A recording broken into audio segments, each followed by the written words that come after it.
दमदार आवाज और अपने अभिनय से लोगों के दिलों पर राज करने वाले फिल्म अभिनेता रजा मुराद अपने गृह जनपद रामपुर पहुंचे, जहां पर उन्होंने सियासत में आने को लेकर हाथ जोड़कर तौबा की। तो वहीं मोदी कैबिनेट में किसी मुस्लिम चेहरे के शामिल नहीं होने पर पूछे गए सवाल का बेबाकी से जवाब दिया। यही नहीं, उन्होंने ओवैसी के शपथ को लेकर उठ रहे सियासी तूफान पर भी अपनी राय रखी। फिल्म अभिनेता राजा मुराद ने राजनीति में आने को लेकर पूछे गए सवाल पर अपने ही अंदाज में जवाब देते हुए हाथ जोड़कर तौबा कर ली है। उनका कहना है कि समाज सेवा राजनीति से हटकर भी की जा सकती है और वह आप 73 साल के हो चुके हैं। राजनीति की सीमा 75 साल तक बताए जाते हैं। अभिनेता रजा मुराद ने पीएम मोदी की कैबिनेट में किसी मुस्लिम चेहरे को जगह नहीं मिलने के सवाल पर कुछ इस तरह कहा कि वह मालिक है, जो चाहे कर सकते हैं, वह मालिक है, मालिक पर आप उंगली नहीं उठा सकते। कोई उनकी मसलहत होगी उसके पीछे, या तो ऊपर वाला जानता है, मोदी जी जानते हैं। ऐसा भी हुआ है, जो बिजली कैबिनेट में मंत्री थे वह इस बार नहीं है। जो मालिक चाहता है वही मालिक करता है। हम सब उनकी प्रजा हैं और जो मालिक करता है हम प्रजा हैं, हम बात तस्लीम करना चाहिए। राजा मुराद ने एआईएम सुप्रीमो असदुद्दीन ओवैसी की शपथ के दौरान कहे गए वक्तव्य पर उठे सियासी तूफान पर अपने ही अंदाज में जवाब दिया। देखिए, उनका जो नारा है वो बताते खुद एक बहुत ही कामयाब वकील रहे हैं। उन्होंने अगर नारा दिया है और अगर वो आइन के खिलाफ है, कॉन्स्टिट्यूशन के खिलाफ है, संविधान के खिलाफ है, तो जो भी कानून कहता है वो उन पे कार्रवाई होनी चाहिए। कानून से ऊपर तो कोई नहीं है, कानून सबसे ऊपर है।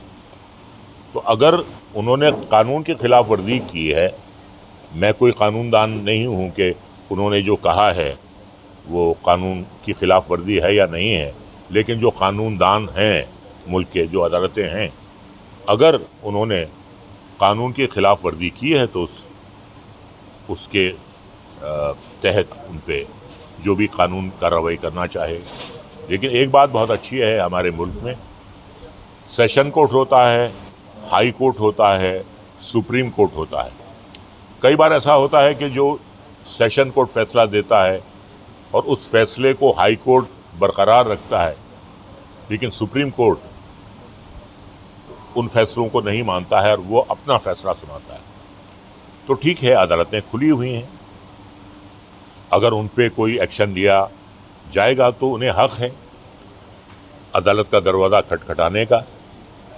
तो अदालत सबके साथ इंसाफ करती है और अगर उन्हें ये लगेगा कि उनके साथ ज्यादती हुई है तो अदालत उनके साथ भी इंसाफ करेगी। तो जो अदालत बेहतर समझेगी इसमें वो अदालत करेगी। हम अभी से अगर कयास आराइयाँ लगाएं कि ये क्या कह दिया और वो क्या कह दिया, ये फैसला अदालत को करने दीजिए, जुडिशरी को करने दीजिए, प्रेसिडेंट को करने दीजिए, सुप्रीम कोर्ट को करने दीजिए। रामपुर से जुड़े हुए हैं, आपके वालिद साहब भी रामपुर अक्सर आते रहे हैं बम्बई से जी, और रामपुर से आपका भी गहरा नाता है।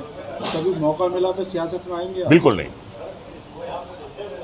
बिल्कुल नहीं। मैं एक बात आपसे कहना चाहूँगा, इलेक्शन जीतना जो है वो मुश्किल नहीं है, लेकिन इलेक्शन जीतने के बाद आवाम की उम्मीदों पर खरा उतरना सबसे मुश्किल है।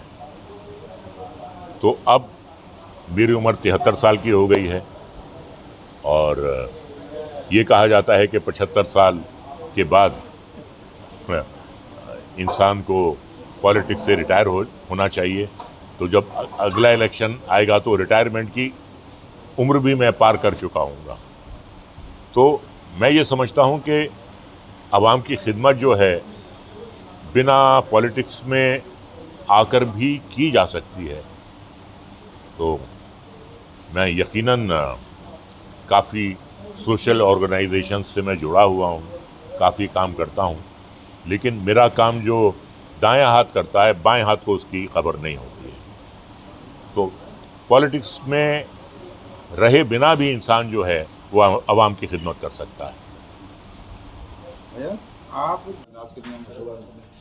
जिस तरीके से पॉलिटिकल सवाल ये है कि मोदी की कैबिनेट है, उसमें कोई मुस्लिम चेहरा नहीं है, तो क्या कहना चाहेंगे इस पर? वो मालिक हैं, वो जो चाहें कर सकते हैं, मालिक हैं भाई।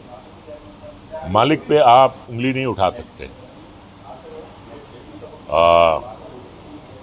कोई उनकी मसलहत होगी इसके पीछे। अब मसलहत क्या है, या तो वो ऊपर वाला जानता है या मोदी जी जानते हैं। तो ऐसा भी हुआ है कि बहुत से पिछले जो कैबिनेट मंत्री थे इस बार नहीं हैं वो। तो जो मालिक चाहता है, हम सब उनकी प्रजा हैं, वो हमारे मालिक हैं, वो हमारे सब कुछ हैं। तो जो मालिक चाहता है वो करता है, और जो मालिक करता है वो प्रजा को तस्लीम करना चाहिए।